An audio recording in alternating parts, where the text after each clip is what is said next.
Communication, marketing, recrutement. Vos besoins ont des solutions vidéo avec Décideur TV, le studio.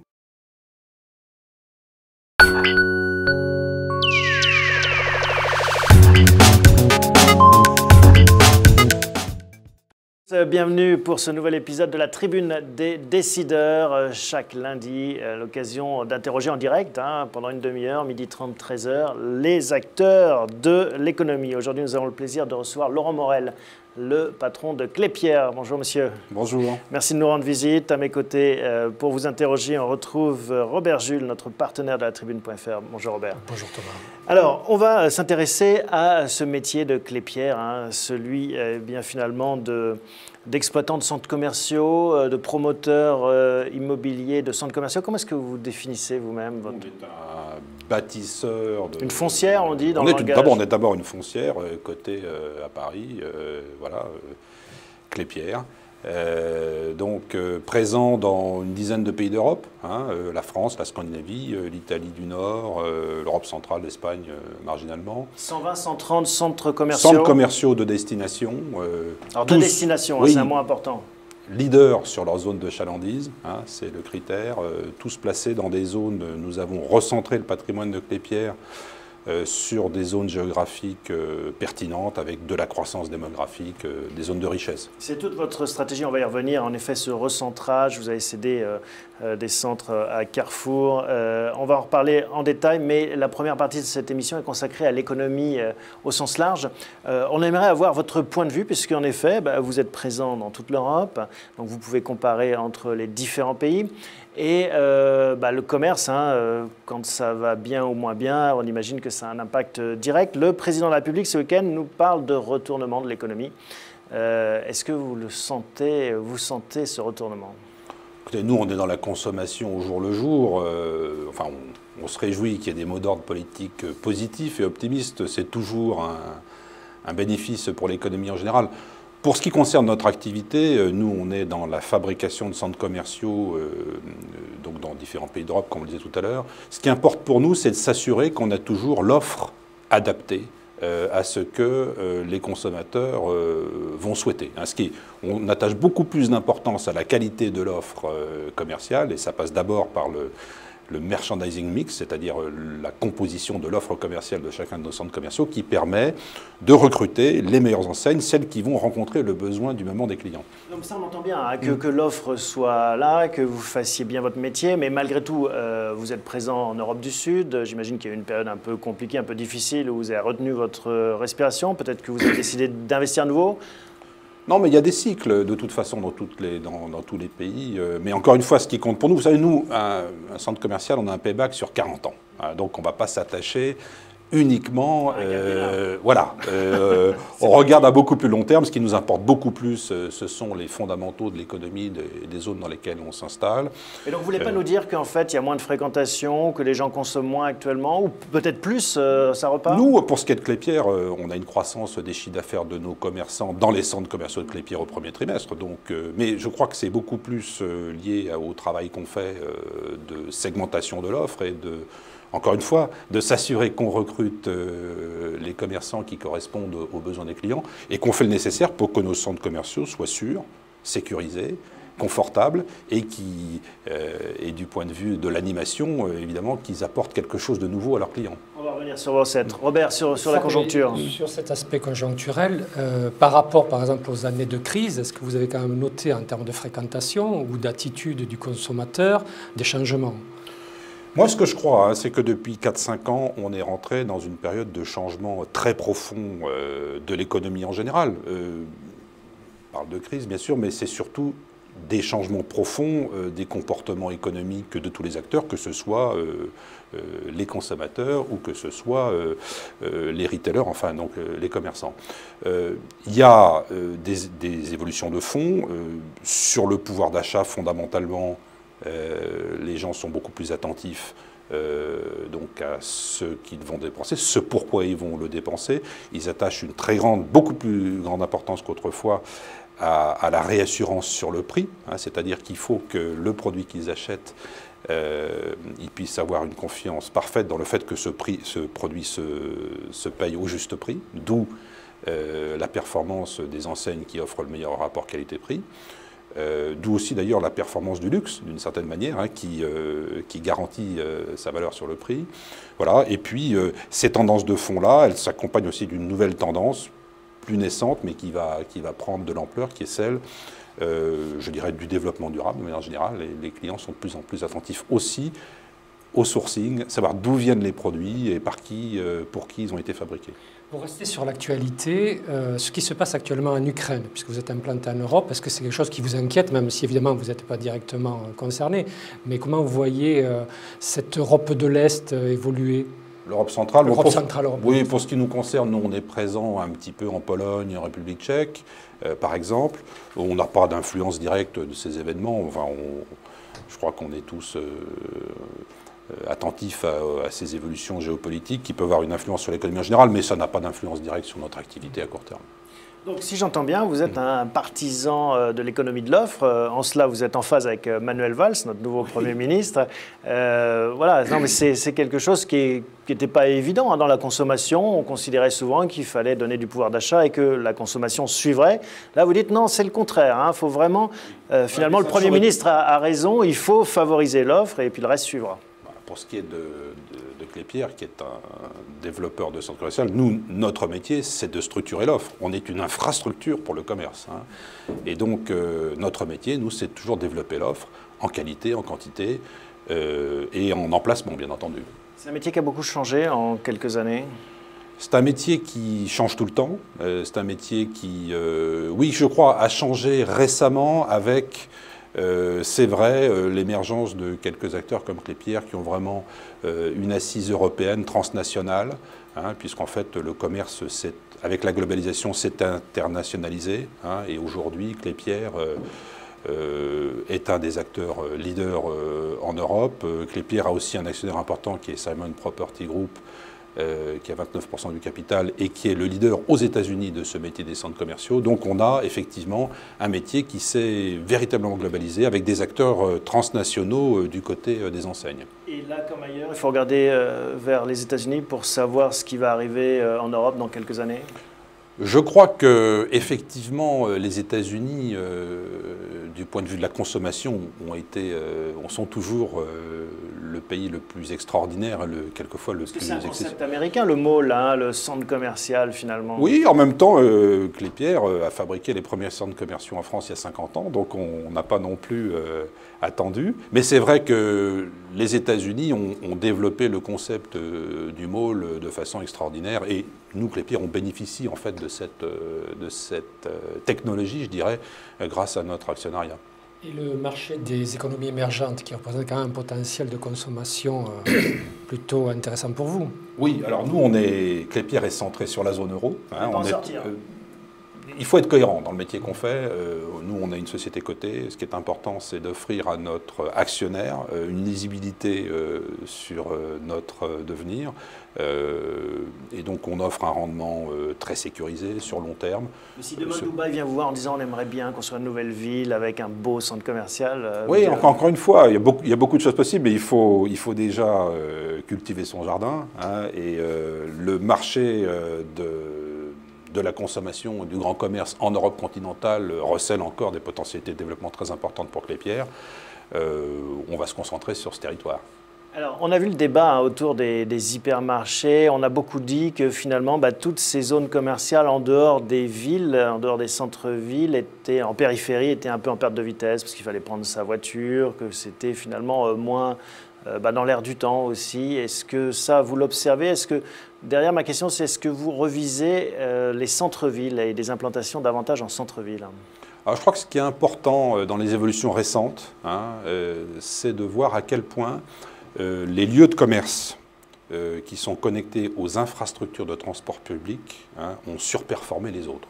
L'exemple le plus spectaculaire, c'est évidemment la gare Saint-Lazare. On ne peut pas être mieux connecté que dans une gare. Exactement. Mais il y a des cas, donc c'est évidemment l'exemple le plus spectaculaire, mais on voit aussi le développement, par exemple, du commerce dans les aérogares, qui est aussi très spectaculaire.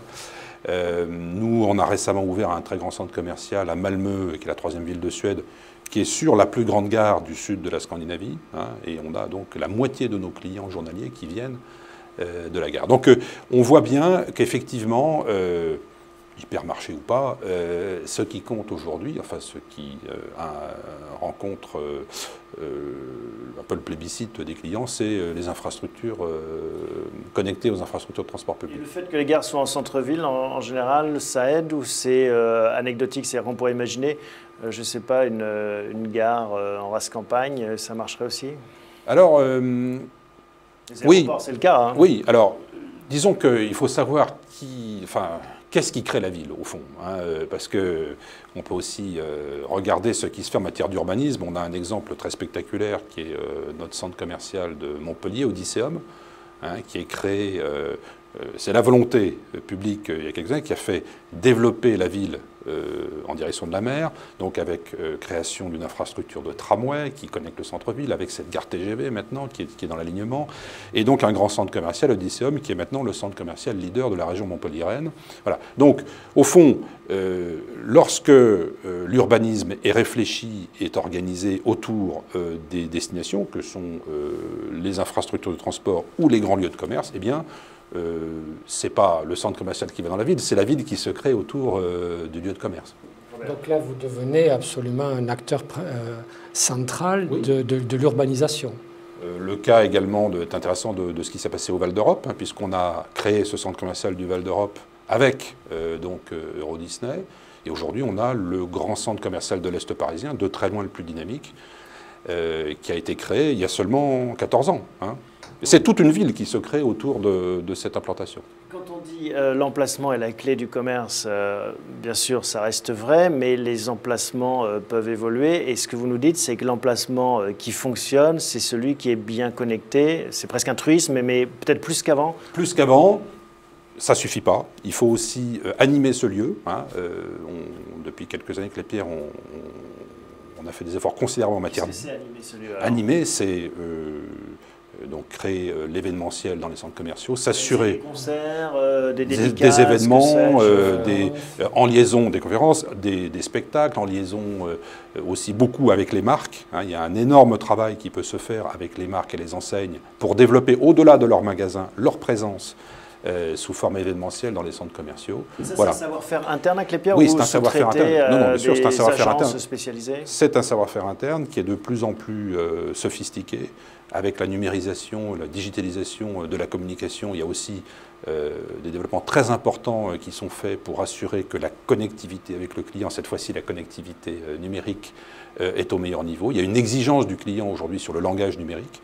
Hein, et si on n'investit pas de façon régulière en équipe et en système, eh bien, le lieu, qui peut être un lieu intéressant, risque d'être déclassé. Donc il y a un travail important qui est fait aussi pour animer le centre. Mais précisément, dans les grandes tendances, notamment sur le numérique, vous n'avez pas peur de la concurrence de grands acteurs comme Amazon.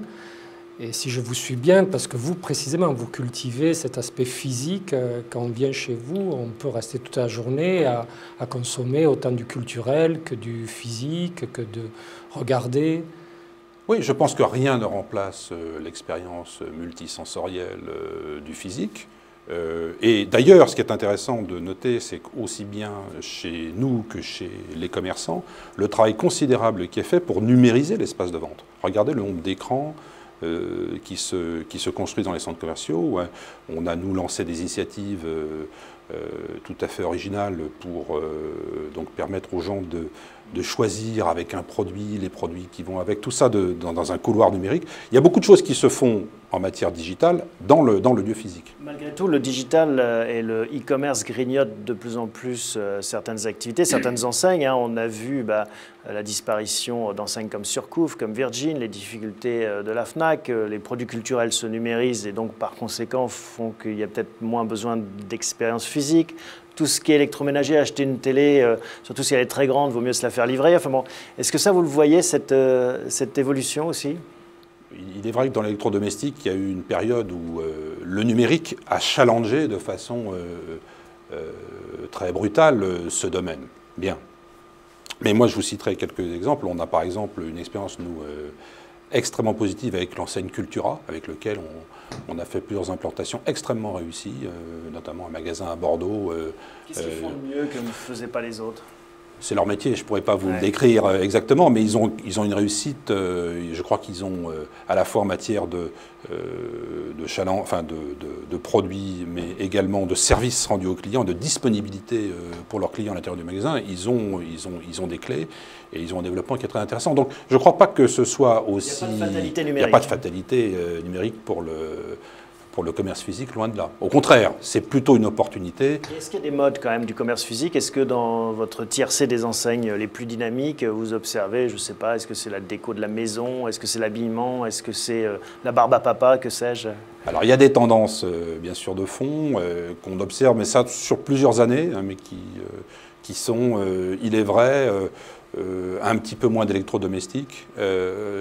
Par contre, des secteurs qui se développent, qui sont dans le domaine beauté, santé, hein, donc tous les concepts de beauté, maquillage, santé, soins du corps, bien-être sont en développement assez soutenu depuis plusieurs années. Le domaine de l'équipement de la personne, comme on dit chez nous, c'est-à-dire de l'habillement, lui, est plutôt stable depuis quelques années. D'ailleurs, le taux de renouvellement des commerces dans vos... Bon, disons que nous, on s'attache à accélérer le développement des enseignes les plus performantes et ça déclenche effectivement une rotation un peu plus rapide des enseignes dans les centres commerciaux, je dirais par rapport au commerce de centre-ville. En gros, on renouvelle... en matière de bail, à peu près 10% des baux tous les ans. Donc c'est toujours l'occasion de remettre en cause la relation, au sens positif du terme, hein, à la fois sur les conditions de bail, mais aussi sur la nature même du commerce à l'emplacement donné. Vous avez vendu pour 2 milliards d'euros vos centres commerciaux à Carrefour, revendus en fait, parce que vous les aviez achetés. Oui. Quelle est la stratégie derrière? Eh bien, écoutez, Klépierre, depuis 3 ans, avait lancé un programme qu'on avait d'ailleurs annoncé de recentrage sur les grands centres commerciaux de destination et également sur des zones géographiques ciblées, celles qui offrent les meilleurs potentiels de croissance démographique. Et dans le même temps, on avait aussi un objectif de ramener notre niveau d'endettement à 40% de la valeur des actifs. Donc, cette opération, en une fois, nous a permis... On était sur la voie de ce recentrage et en une seule fois, on a atteint nos 2 objectifs de recentrage désendettement et recentrage. Et décentrage. Mais si Carrefour n'avait pas été acquéreur, vous auriez trouvé un autre... C'était une logique, c'est pas juste l'opportunité Carrefour qui s'est présenté, vous auriez trouvé un autre acheteur. On avait déjà ces galeries, pour le coup, sont des galeries qui sont tout à fait valeureuses et qui offrent des rendements extrêmement qualitatifs. Et elles sont des taux de remplissage qui sont très bons. On en avait déjà vendu un certain nombre à d'autres investisseurs.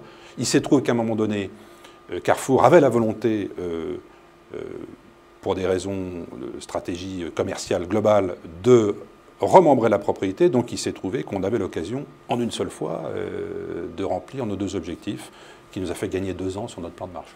Et vous ne craignez pas que d'autres enseignes comme Carrefour veulent venir sur votre cœur de métier? Vous savez, dans le commerce, il ne faut pas trop craindre les autres parce que sinon on n'y arrive jamais. Non, je crois qu'il faut toujours faire notre maximum pour, sur les emplacements que nous détenons, faire croître la qualité commerciale des emplacements que nous détenons. Ça suffit déjà pas mal à consommer notre énergie. Non, on a bien fait nos calculs stratégiques. On pense qu'on a une position qui est forte et qu'on peut encore développer. Quelles seront les prochaines ouvertures en France?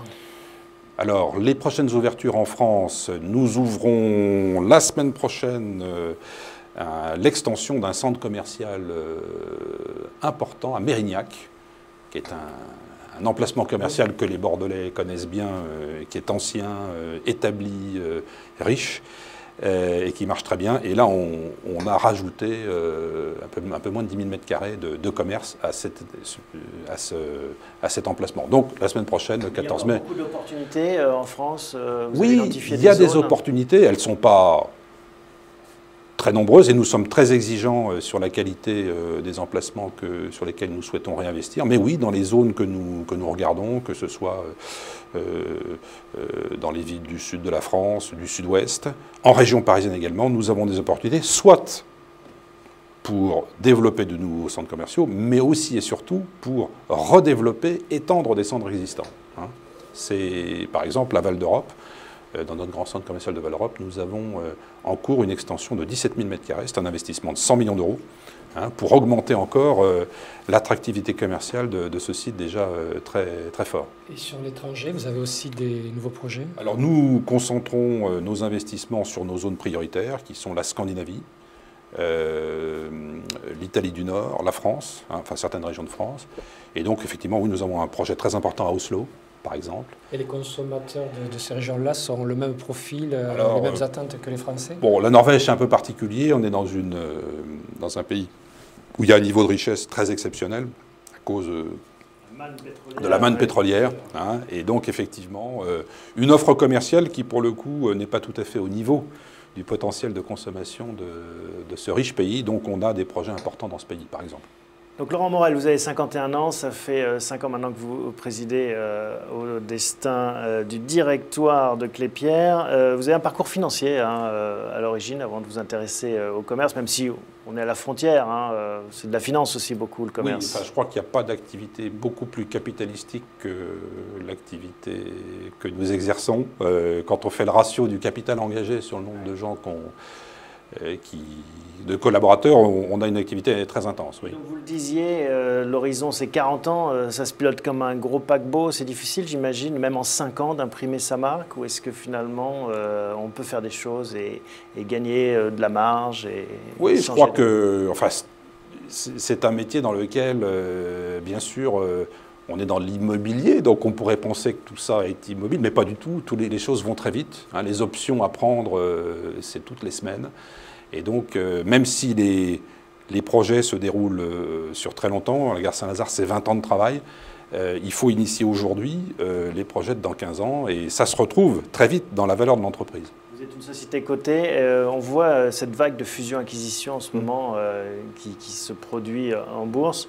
Est-ce que vous pourriez être intéressé ou être intéressant ? Je crois que Klépierre est une des plateformes aujourd'hui modernes, performantes, unanimement reconnues par les analystes et les investisseurs. Donc je pense que Klépierre peut intéresser des détenteurs d'actifs qui seraient intéressés d'adosser leur propriété à notre plateforme. Parce qu'aujourd'hui, je pense que Klépierre aujourd'hui est plutôt une organisation qui est en mesure de tirer meilleure partie de propriété que ceux qui les détiennent aujourd'hui. Les dossiers, bien sûr, de dossiers ouverts, on en a toujours. Mais encore une fois, Klépierre a une stratégie financière extrêmement cadrée, extrêmement stricte. Et tout ça se fera dans la discipline et pour assurer donc la création de valeur pour l'actionnaire, bien entendu. On pourrait avoir des annonces dans les prochains mois, c'est des choses... On pourrait, je ne sais pas, enfin, j'ai pas de dossier en cours en tête, mais on réagit aussi aux opportunités. Il faut bien comprendre que Klépierre a son propre moteur de croissance. Ça s'appelle le développement. Nous avons 3 milliards d'euros de pipeline de développement, donc d'opérations que nous pouvons déclencher, soit d'extension, soit d'acquisition, soit de développement ex nihilo de centres commerciaux. Donc nous n'avons pas besoin de nous forcer à acheter pour croître. On peut tout à fait... n'attendons pas que Klépierre se positionne de façon... trop hardie sur des acquisitions. Nous avons parfaitement les moyens d'arbitrer avec nos propres développements et nous ne ferons des acquisitions que si elles offrent, en termes de temps ou de rentabilité, de meilleures perspectives que nos propres développements. En fait, c'est une activité qui est très peu sensible à la conjoncture, au cycle. Assez peu. Assez peu. Les revenus de centres commerciaux... moins que les bureaux que vous aviez dans le giron avant. C'est une activité beaucoup moins cyclique, surtout comme dans le cas de Klépierre, où on se positionne sur des emplacements incontestables. Je parlais de Créteil-Soleil tout à l'heure, de la gare Saint-Lazare, de Val-d'Europe, de centres comme ça, qui de toute éternité sont des destinations commerciales et le resteront. J'ai vu que vous avez une activité immobilière marginale, l'activité de bureau. Non, nous avons fini elle est d'autant plus marginale qu'on est en train d'en sortir complètement. Et nous sommes dans les dernières semaines de nos transactions, de nos derniers actifs de bureau. Historiquement, Klépierre avait une activité de bureau importante. bureau de qualité en région parisienne, et que nous avons cédé progressivement pour réallouer l'intégralité du capital dans les centres commerciaux. Et une dernière question peut-être un peu plus personnelle. Vous, comment est-ce que vous voyez la suite de cette carrière après 5 ans déjà comme président du directoire? Est-ce qu'on se pose des questions en se rasant le matin? Écoutez, je vérifie. Non, je crois que pour l'instant, non. Il y a encore un projet extrêmement clair pour Klépierre de croissance, de leadership, parce que Klépierre est une des plateformes leaders sur ce métier en Europe. Donc je dirais que j'ai la chance d'être entouré d'une équipe extrêmement dynamique et forte et jeune. Hein, et donc ça suffit pour l'instant. C'est largement à mon bonheur. Voilà. Eh bien, merci Laurent Morel de nous avoir rendu visite, d'avoir répondu à nos questions. Merci Robert également de votre participation. Merci à vous tous pour votre fidélité. Rendez-vous la semaine prochaine, même endroit, même heure.